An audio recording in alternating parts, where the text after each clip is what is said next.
Namaskar, this is First Post and you're watching Vantage with me, Palki Sharma.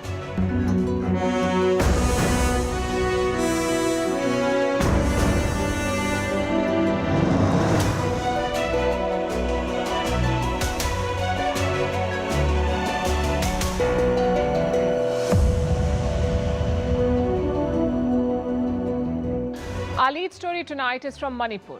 The world is watching the horror unfolding in India. A video has been leaked. It shows naked women being paraded and assaulted. It has been widely condemned. But things have reached a point where condemnation is not enough. Tonight, we make a case for why heads should roll, why accountability must be fixed at the highest levels. We'll also tell you what triggered this. A fake news story that went viral despite an internet shutdown in Manipur tells you something about the times we live in. Also in the news, what is Ukraine's foreign minister doing in Pakistan? Buying weapons, but they believe it's still a secret. Why the upcoming presidential election in the Maldives is turning into an India versus China battle. Why Erdogan has launched a charm offensive in the Gulf. How the Swedish embassy in Baghdad was attacked over the Quran burning incident. Why women in Afghanistan are protesting and why people deface monuments all over the world. The headlines first. Russia and China begin joint naval drills in the Sea of Japan. Their ties have deepened since the war in Ukraine began. The two countries carried out a joint air patrol over the seas of Japan and East China last month. This prompted South Korea to deploy fighter jets as precaution. South Korea is also dealing with warmongering by the North. It will meet the US and Japan next month to boost military cooperation. The announcement also comes days after a US soldier crossed over to North Korea and was detained. Another week, another doctors' strike in England. Senior hospital doctors are on a 2-day strike over pay. It comes on the heels of a 5-day walkout by junior doctors. It's the first time that consultants have gone on strike since 2012. Apple is all set to join the artificial intelligence race. It is testing a ChatGPT-like AI chatbot, informally called Apple GPT. Apple is also expected to make a significant AI-related announcement next year.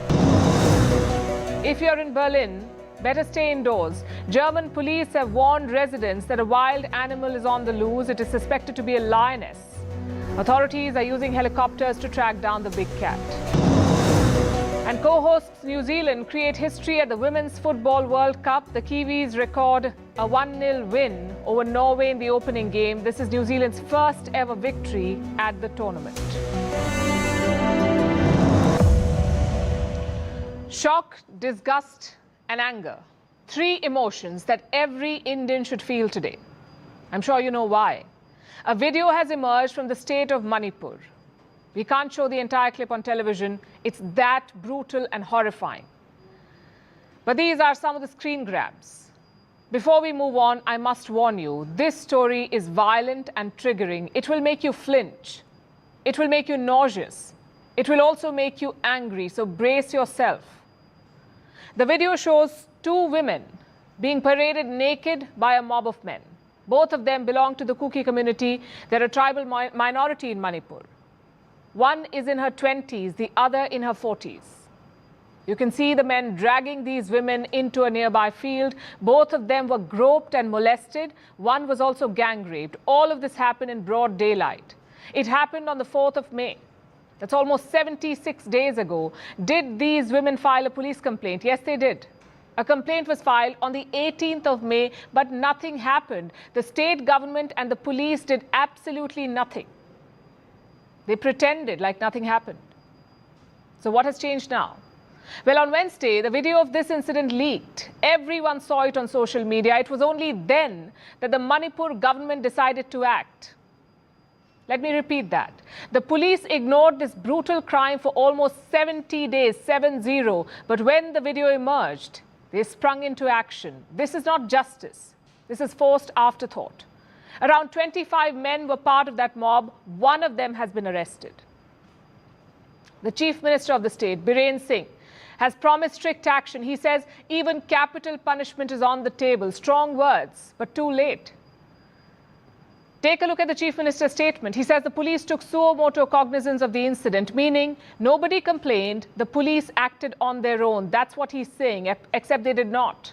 These women had complained 2 months back. But instead of helping them, the police ignored them. And let's be clear here, the state government has nowhere to hide. The two survivors have spoken to multiple news agencies. They say the police actively helped the mob. Let me quote what they said. The police were there with the mob, which was attacking our village. The police picked us up from near our home and took us a little away from the village and left us on the road with the mob. We were given to them by the police. So much for suo motu cognizance. The police complaint has a different version altogether. It says the mob abducted these women from police custody. Either way, it is a national shame. The state government of Manipur has lost the plot. I'm afraid there is no other way to put it. The state has been burning since the month of May. We've explained this story before. Two communities are locked in a violent standoff, the majority Meiteis and the minority Kukis.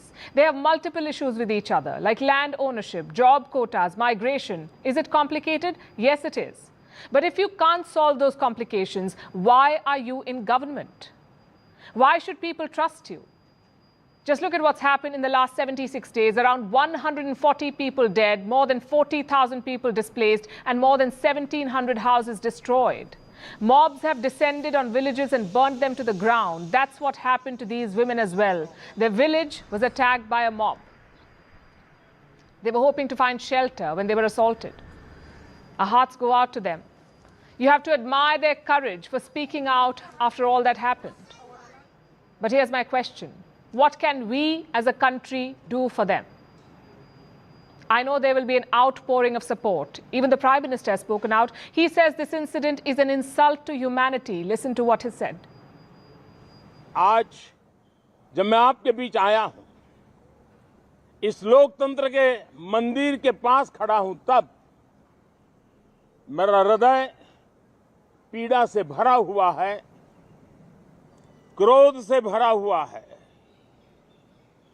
Manipur की जो घटना सामने आई है, किसी भी सभ्य समाज के लिए ये शर्मसार करने वाली घटना है। पाप करने वाले, गुनाह करने वाले कितने हैं, कौन है, वो अपनी जगह पे है, लेकिन बेइज्जती पूरे देश की हो रही है। 140 करोड़ देशवासियों को शर्मसार होना पड़ रहा है।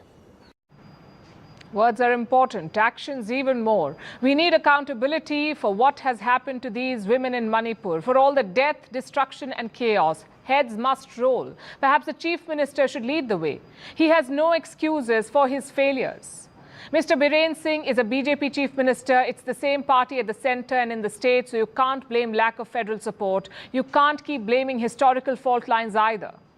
Top Manipur officials should take responsibility. They should resign and make way for more competent ones.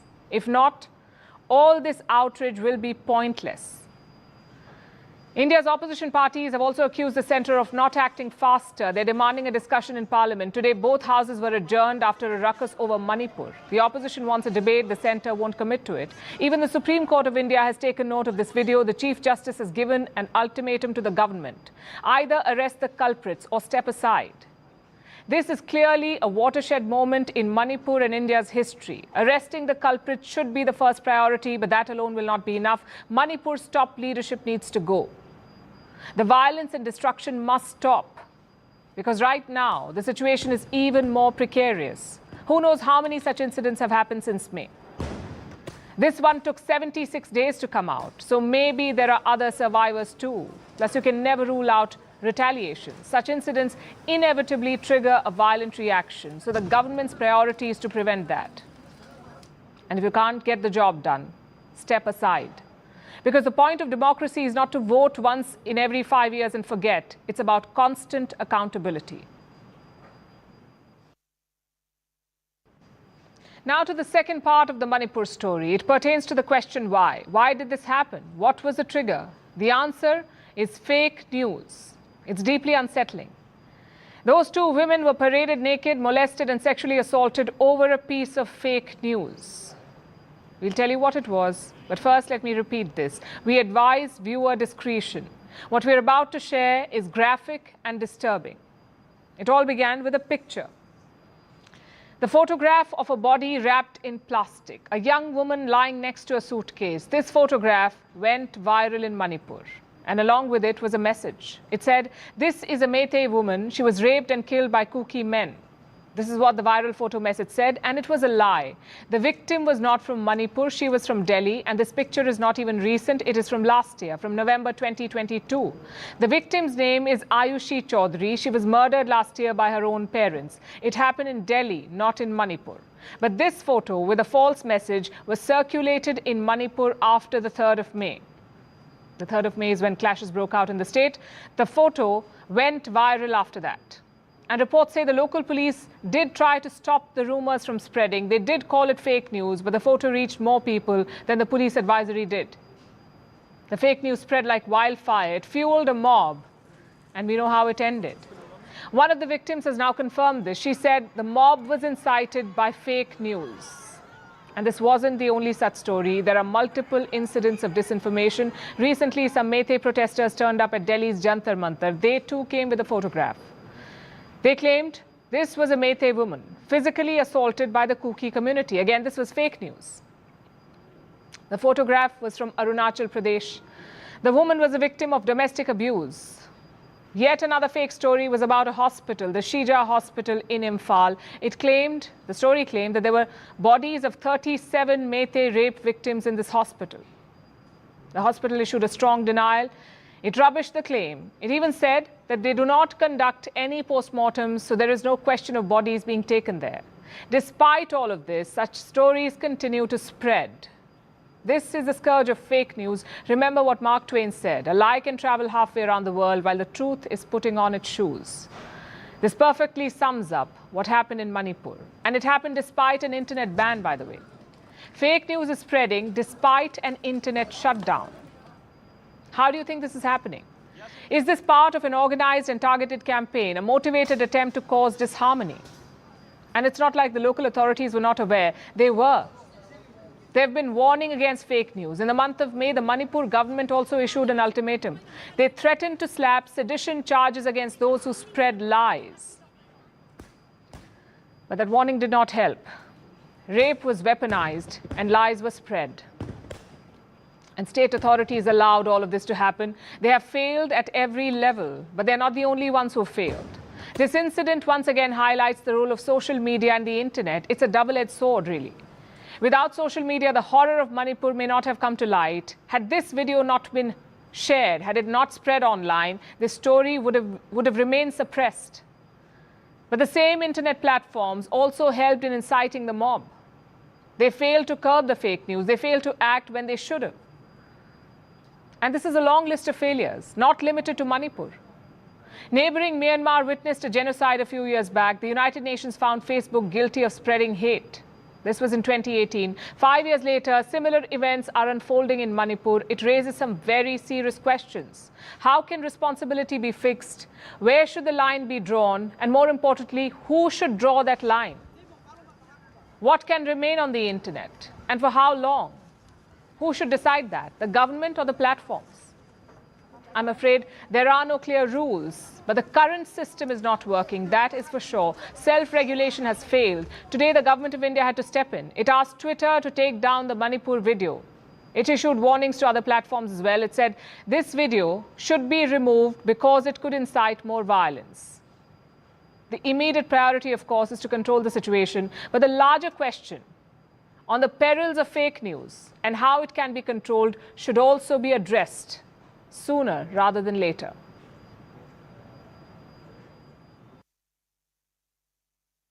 On to Pakistan now. They're hosting an important visitor, Dmytro Kuleba, the foreign minister of Ukraine. He landed in Islamabad earlier today. He's also held talks with his Pakistani counterpart, that's Bilawal Bhutto Zardari. Today was day one of Kuleba's visit. He will be in Pakistan tomorrow as well. He's scheduled to meet Prime Minister Shehbaz Sharif.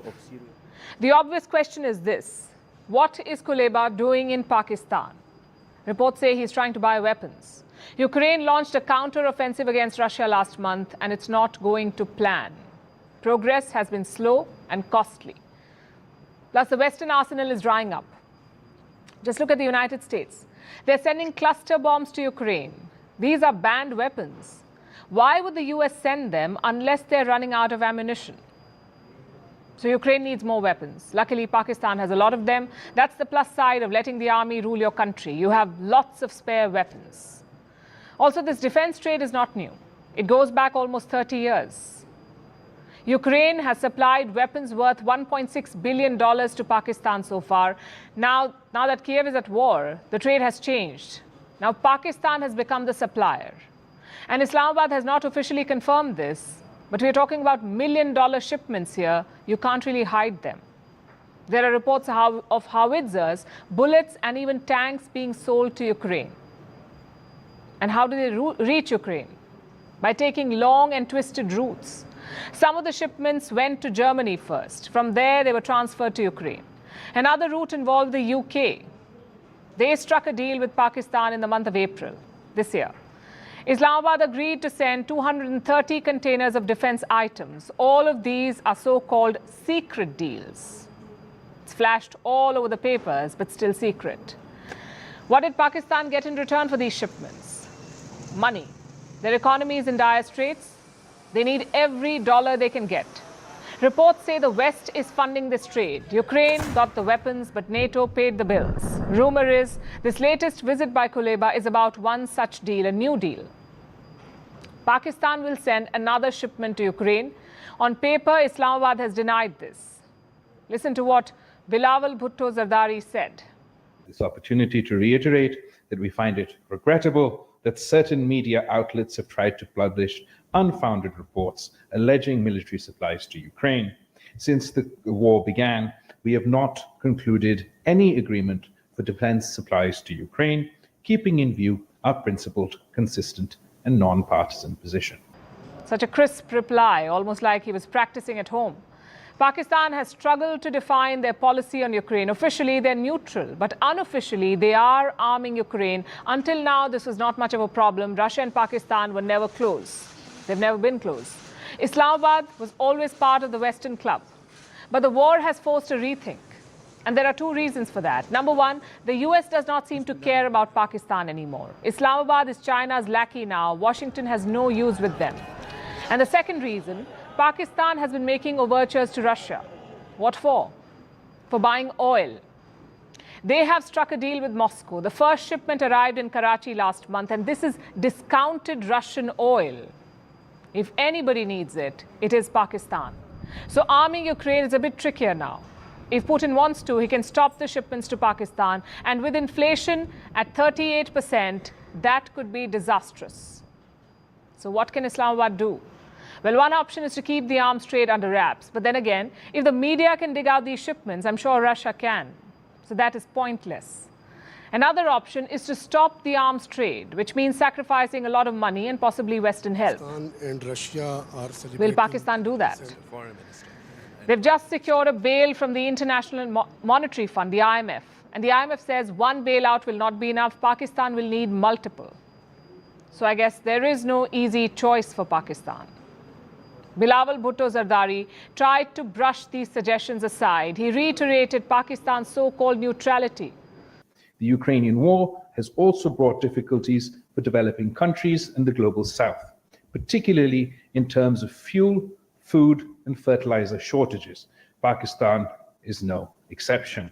We therefore have a vested interest in promoting peace and reconciliation. We hope for a peaceful resolution through dialogue and diplomacy. It's really a lesson in diplomacy. People keep saying being neutral is easy.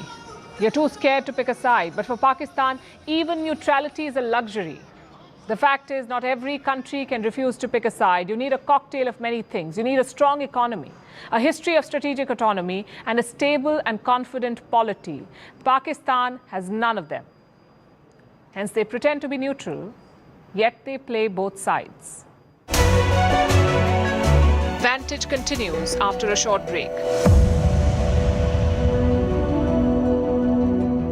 From a police station, many questions being raised as far as the inaction and the lack of intent by police officials and other authorities on the ground. 3 women then are forcibly stripped naked in front of the mob. Many testimonies now coming to light indicating of what the victims had to go through. They were threatened, either you strip or there will be dire repercussions and consequences, many of their family members being attacked as well. A younger woman's brutally gang raped in broad daylight, her family members, as I pointed out, being targeted as well. Victim's father and brother killed on the spot. So the question is, if all of this happened just about 2.5 kilometers away from a police station, what resulted in the police authorities doing absolutely nothing? And also what the state administration was doing, how come they had no idea of all the horrors that were playing out? So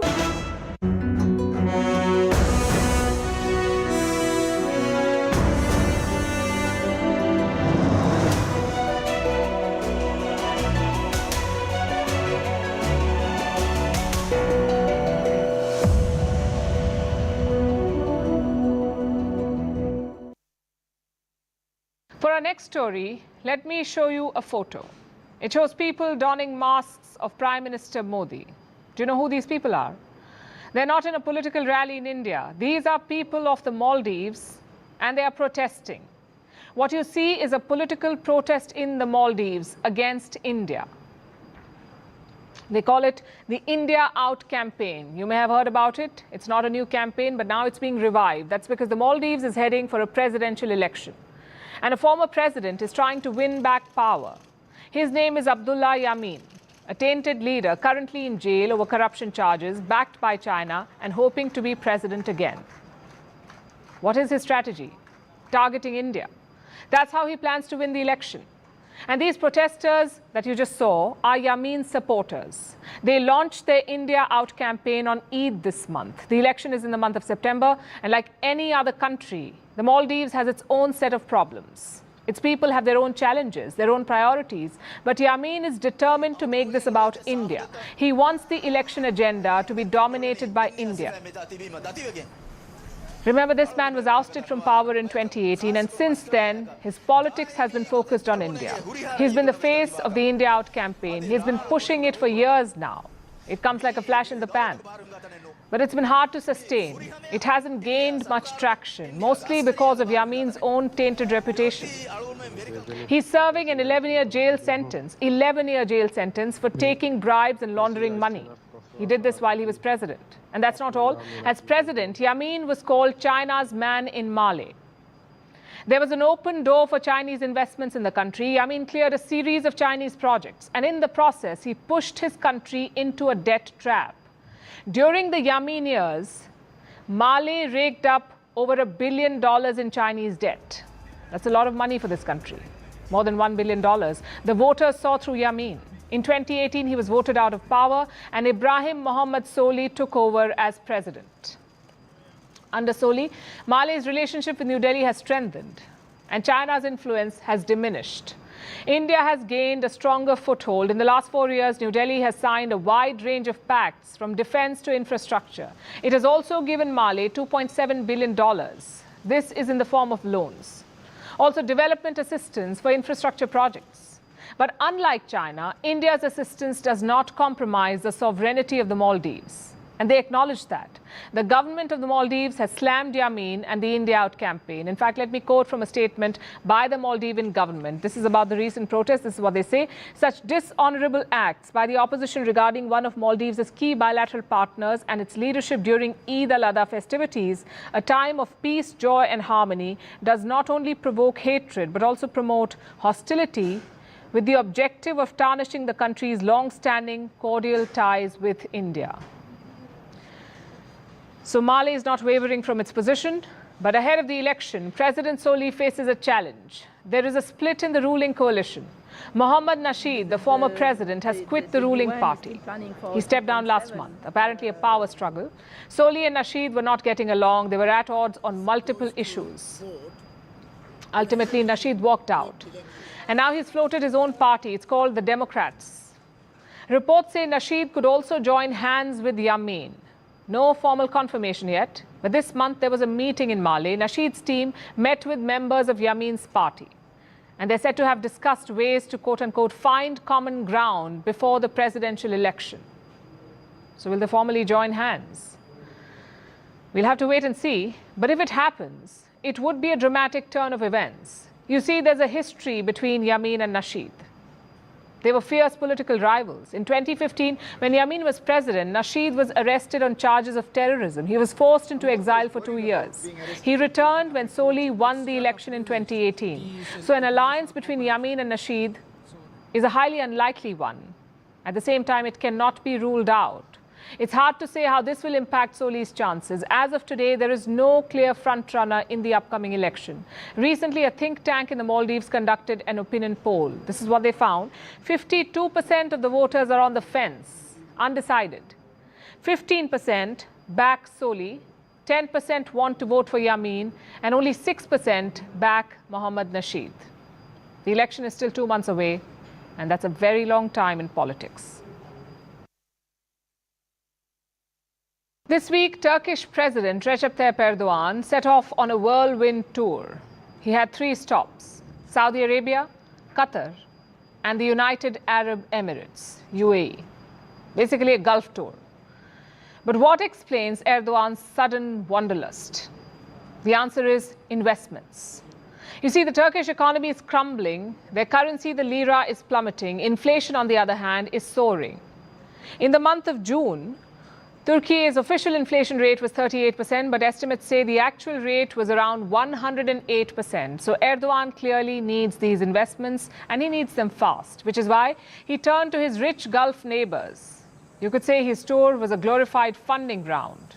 And did it work? Well, he told you about the first leg yesterday. His first stop was Saudi Arabia. He met Crown Prince Mohammed bin Salman. The two behaved like long-lost friends. Clearly, the memory of Erdogan once calling MBS a murderer is not haunting relations anymore. Instead, it was all hugs and drone deals. Turkish firm Baykar signed a drone deal with Saudi Arabia. It's apparently a big one. This is Turkey's biggest ever aviation export contract. So clearly, Riyadh is buying a lot of drones. We don't know the number yet, but it sounds like a success for Erdogan. It also helps that the drone-making company is run by his son-in-law, so a double win. Next, the Turkish president traveled to Qatar. They talked about boosting bilateral ties and put up a strong show of friendship. And finally, Erdogan landed in the UAE, the last stop of his 3-leg tour. Here he met UAE President Sheikh Mohammed bin Zayed Al Nahyan. They signed deals worth $50 billion. So all in all, the trip sounds like a success. Erdogan got the defense deals. He got the investments. He also got the morale boost. It's quite a story, really, and a lesson on how leaders who lose track of reality have to eat humble pie. Not very long ago, Erdogan's equation with some of these Gulf leaders was bitter. He almost called the Saudi leader a murderer. And he had a working relationship with the Qatari leader, more like a marriage of convenience. In 2017, when Qatar was blockaded by other Gulf nations, Erdogan stood by them. Turkey sent food, water, and medicines to Qatar, even stationed troops there. And in return, Qatar helped Turkey on the international stage. It sided with Ankara in the Arab League, and investments kept flowing. So the bonhomie with Qatar now is not too strange. But with Saudi Arabia, it's quite a U-turn. Just 3 years ago, Erdogan and MBS were at loggerheads. It started with the death of journalist Jamal Khashoggi. It happened in the Saudi consulate in Turkey. Erdogan blamed MBS for the murder.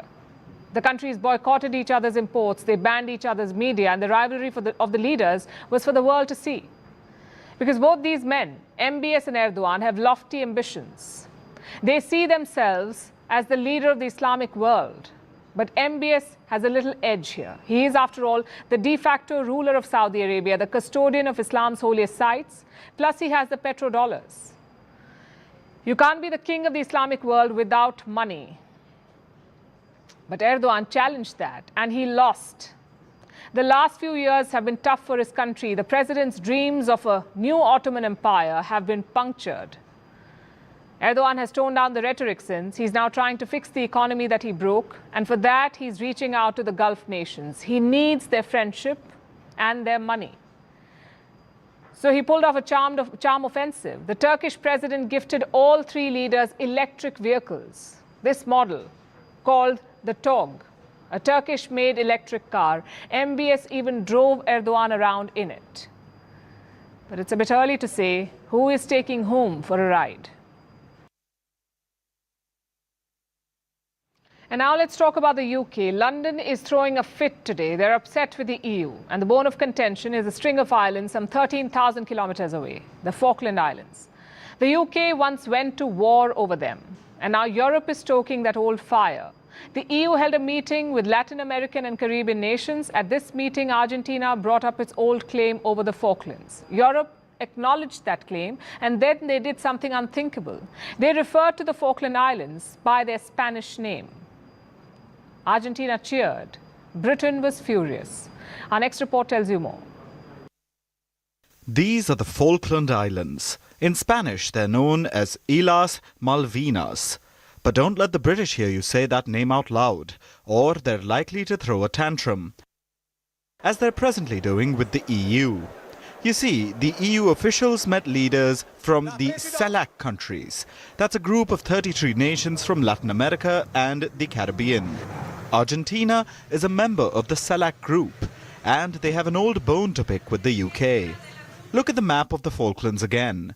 The UK is about 13,000 kilometers away. Argentina is less than 2,000. You would think that the islands are part of Argentina's territory and not the UK's. But you'd be forgetting about Britain's old national hobby, colonization. Here's a quick primer on the Falkland dispute. The British imposed their rule on the islands back in 1833, having taken them from a newly formed independent Argentina. And the islands have been disputed since. The dispute came to a head in 1982. That's when Argentina's military junta, led by Leopoldo Galtieri, invaded, tried to seize the Falklands by force.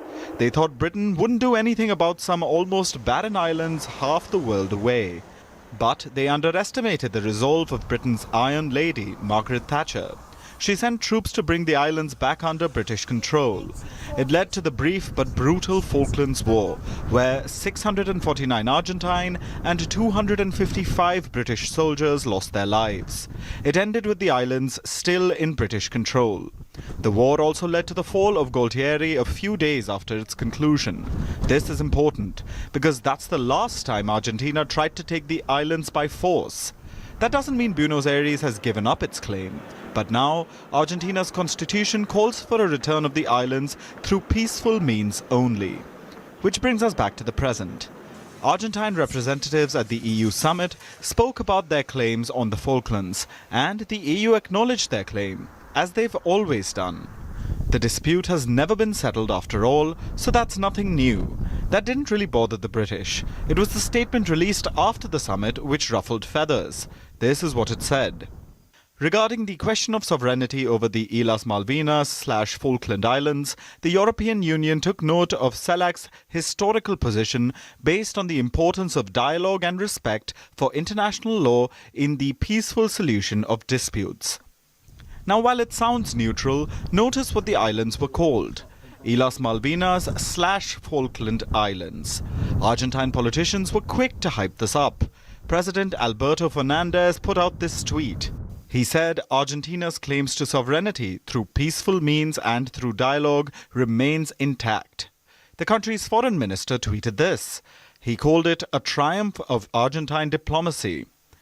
It sounds like a lot of chest thumping over nothing. It's not as though the EU will force Britain to hand over the islands to Argentina. But nonetheless, the British are behaving as though that's the case. After the statement was issued, British diplomats asked European Council President Charles Michel to clarify the EU's position. A host of British politicians are fuming and calling the EU petty and accusing them of stoking tensions. Even the British Prime Minister Rishi Sunak entered the fray. He accused the EU of a regrettable choice of words, and he later said that the EU backed down by clarifying that their position on the islands hadn't changed. For a moment, let's ignore the irony here, that the descendant of a former colonial subject is defending a British colony. And let's look at what the EU has said. Initially, some were making fun of the British. An official said, and I quote, "The UK is not part of the EU. They are upset by the use of the word Malvinas. If they were in the EU, perhaps they would have pushed back against it." Clearly a jibe over Brexit. The other EU statements basically stated that the status quo hasn't changed and that the bloc did not take a position on the issue. Basically, the EU washed their hands off the controversy.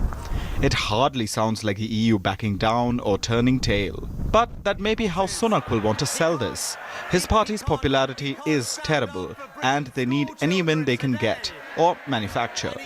And as for the British position on the islands, they say that in 2013, 99.8% of Falkland residents voted to stay as part of the UK, which is fair. But populating a disputed territory with your own citizens and then claiming the popular mandate hardly seems correct. Sometimes geography makes more sense than a referendum. UK-EU is not the only diplomatic showdown. There is another one unfolding, this one more serious and more violent. It's between Sweden and Iraq. Today, hundreds of protesters turned up outside the Swedish embassy in Baghdad. Take a look at the pictures. They stormed the building, set fires inside and shouted slogans well into the day. Thankfully, no one was hurt. Sweden says all its diplomatic staff are safe. But what triggered this outrage? A controversial decision by the Swedish police. They have given permission for another problematic protest, this time outside Iraq's embassy in Stockholm. Reports say it's not just any protest, they're planning to burn and desecrate the Quran. A similar protest was organized last month as well. One man burnt pages from the Quran in front of a mosque. Sweden allowed that protest to happen. They said this was freedom of speech. You may remember the backlash that followed. Every Muslim nation lined up to condemn Sweden, but clearly no lessons learned. So that explains the why of today's protest in Iraq. But it doesn't answer the how. How did hundreds of people just spontaneously decide to gather at the embassy, and that too just hours after Sweden's decision? Because this was not just public outrage. There was an element of planning. Today's protest was called by this man, Muqtada al-Sadr, a powerful Shia cleric in Iraq. His party has the most number of seats in Iraq's parliament. So why isn't he in power? Because Iran does not like him. Parties backed by Tehran hold considerable influence in Baghdad. Al-Sadr did not get their support. So he's not in power, but he's out on the streets and still formidable. Take a look at these pictures now. They are from July last year. Muqtada al-Sadr supporters stormed Iraq's parliament. They staged a sit-in and refused to leave. The next month, in August, there was a repeat. And this time, the presidential palace was targeted. My point is, Muqtada al-Sadr specializes in these sort of protests. Gather a lot of people, storm important buildings, and send a strong message. But will Iraq's government listen? Well, they have condemned the attack on Sweden's embassy. At the same time, they had a warning for Stockholm. If another Quran is burnt, we will cut all diplomatic ties. For good measure, they also expelled Sweden's ambassador to Iraq. So Baghdad means business. And how is Sweden responding? Well, they summoned Iraq's ambassador this morning. They also accused Iraq of failing to protect their diplomats. But what about the Quran burning? No word on that. In many ways, these are two extremes of politics. One ignores and insults religion. And for what? Wrong ideas of freedom of speech. The other milks religion for political gains. I would say both are problematic. Just look at Sweden's reaction to the last incident. This is what they said.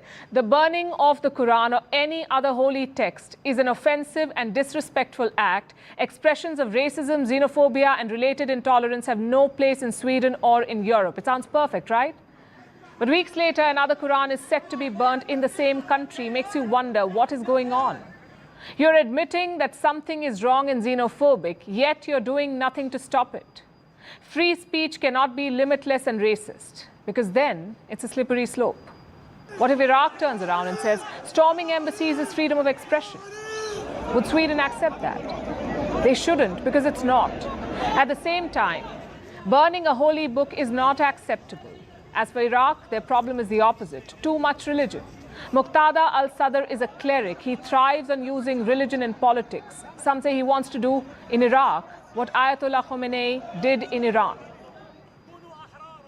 Never stopped him from violence, though. Al-Sadr's men have been accused of killing Iraqi Sunnis. They've been accused of massacre. His own fellow Muslims. So I guess it's all about politics of convenience. Muslim nations lined up to criticize Sweden last month, but how many of them talk about China's Uyghurs? None.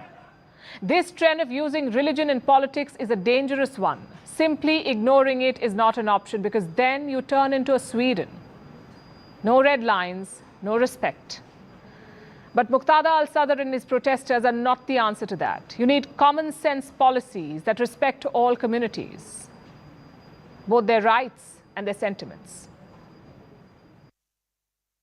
And now let's shift our focus to Afghanistan, where women took to the streets to protest against the Taliban. This is against another attack on their freedom. Earlier this month, the Taliban banned beauty salons, one of the last means of employment available to Afghan women.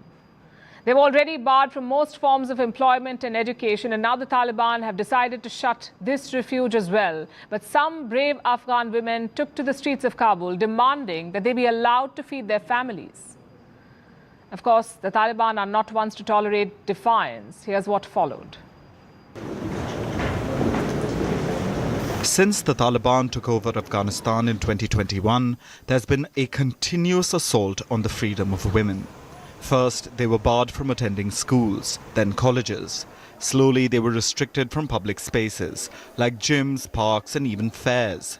They've also been stopped from working. The women politicians went first. Then, the Taliban began banning other jobs. At the beginning of this month, they banned another form of employment, beauty salons. Salons served multiple purposes for Afghan women. They offered a way to support families, with salon workers sometimes being the only working member in a household. The salons also brought some financial independence to Afghan women. And they were also one of the last remaining places they could be without men present. A place for women to gather and network away from the Taliban's prying eyes. Now, even that sanctuary is falling. The Taliban said all salons have to wind up by the end of this month. All the years of hard work put in by Afghan women is to be shuttered in a few days. And this fresh inflicted misery is what brought Afghan women out to the streets of Kabul yesterday. Some 50 salon workers gathered to protest. Work, food and freedom. It sounds so basic, but it's a dream for Afghan women. A dream they're often violently woken up from.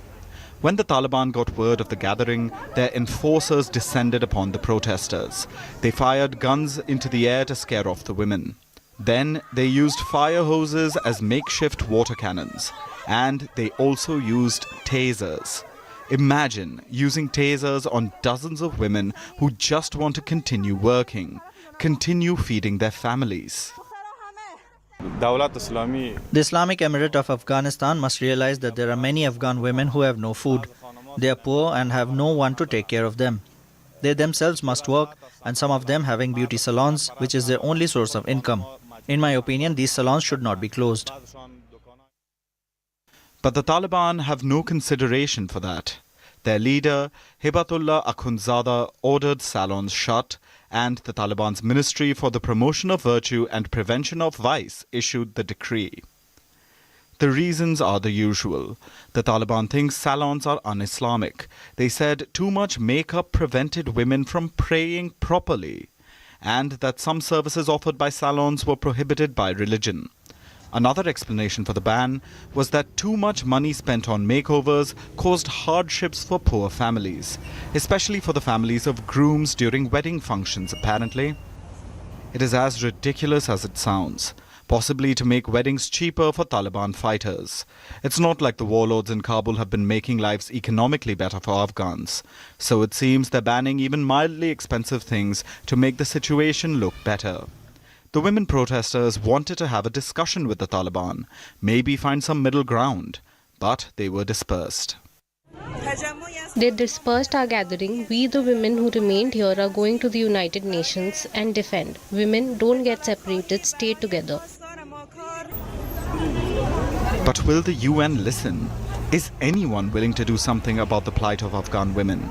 Or, much like their salons, will their hopes and futures be shut as well indefinitely?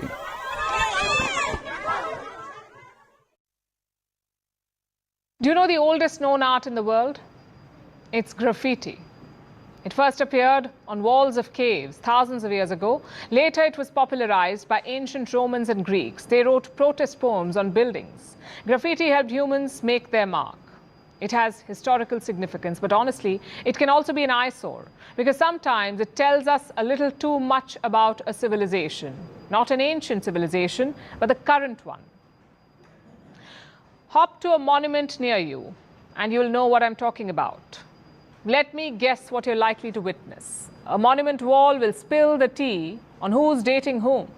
It may even present an unwanted running commentary on key issues. It will be short and curt, like the name of a president followed by a slur.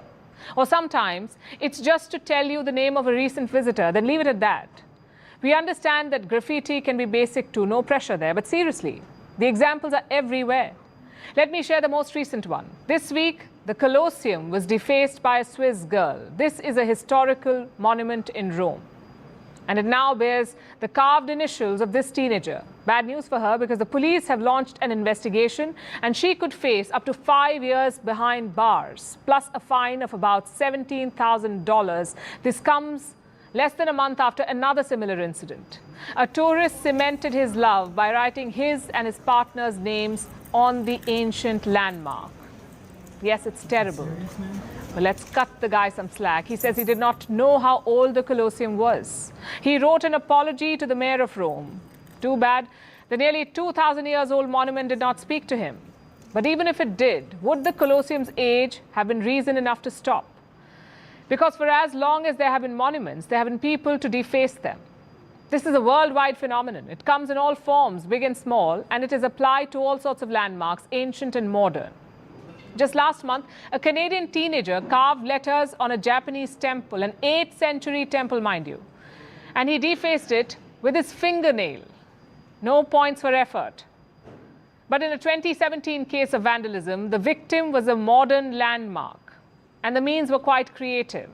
The famous Hollywood sign in LA turned Hollyweed. It was a New Year's Day prank. It's clear that people rarely write something profound while defacing landmarks. One can say that there's something deep about this too, like defacing Humayun's tomb in India with the name of your lover. It's rarely for wealth or critical acclaim, so it could be seen as the purest form of art or the purest form of love. But honestly, I don't want to intellectualize why people deface monuments. I simply want to tell you why they do it and let you decide if it's a good enough reason. And let me be frank. Landmarks are often defaced out of sheer human stupidity. Sometimes over a heady cocktail of daftness, courage, and fascination. Other times, it's for art. Like in 2011, when street artists transformed Bulgaria's Soviet army statue. They turned it into a colorful tableau of comic book characters. Or like this year in England, when blue crayon was scribbled all over an 18th century nude statue. Different levels of artistic competence, surely, but neither was warmly welcomed.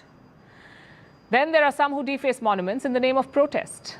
Like in the case of the Washington Monument last year, it was covered with red paint, with vulgar anti-government slurs. An even bigger example of protest vandalism was seen in the year 2020 when protesters came for statues, some made of stone, others cast in bronze. Many had stood there in one place for over a century. They succeeded despite the test of time, but they could not win against anti-racism and police violence protests. These statues were pushed down, burned, colored all over. And here's the contradiction. In both cases, the reason was the same, protests. But while the defacing of the Washington Monument was unwelcome, the world was happy to challenge these statues because they stood for legacies of injustice. You see, monuments are works of art. Defacing them can be art too, a way to express yourself. You can make that argument. Sometimes it invites jail time. Other times it is cheered for. The matter is completely contextual. But even so, carving one's name on an ancient tomb just screams ignorance. It is the abuse of a monument, and that, we say, is never okay. And now it's time for Vantage Shots, images that tell the story. We're starting with Peru. The South American country is on the boil. Anti-government protests have erupted once again. People are demanding President Dina Boluarte's resignation. She's been accused of illegally ousting her predecessor, Pedro Castillo. In the US, A tornado left a trail of destruction in North Carolina. It also caused significant damage at a Pfizer facility. And a group of divers rescued whale sharks from fishing nets in Indonesian waters. Finally, we're taking you back in history. On this day in 1969, American astronauts Neil Armstrong and Edwin Aldrin walked on the moon. They became the first two human beings to do so. Millions of people around the world were glued to their television sets to witness this historic moment. This was when Armstrong famously said, "One small step for man, one giant leap for mankind." We're leaving you with that. Thanks for watching. See you tomorrow. I believe they're setting up the flag now. Oh, geez, that's great. Is the lighting halfway decent? Yes, indeed. They've got the flag up now, and you can see the stars.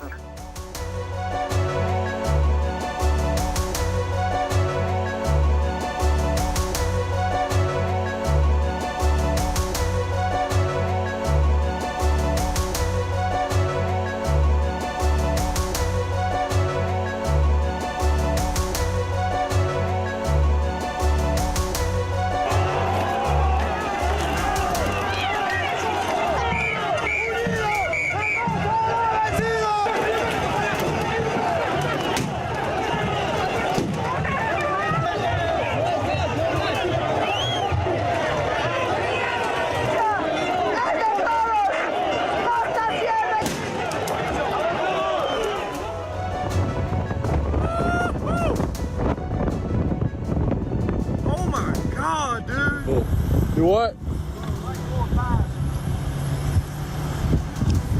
Look at this.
उन तमाम लोगों को हम जल्दी से जल्दी पकड़ लेंगे और मैंने कहा है कि जितनी जल्दी हो सके और ऐसे लोगों के ऊपर बहुत ही कड़ी कार्रवाई की जानी चाहिए और ताकि ये मिसाल हो सके कभी भविष्य में किसी भी देश में या प्रदेश में इस तरह की कोई व्यक्ति ऐसी दुष्कर्म करने की हिम्मत ना कर सके।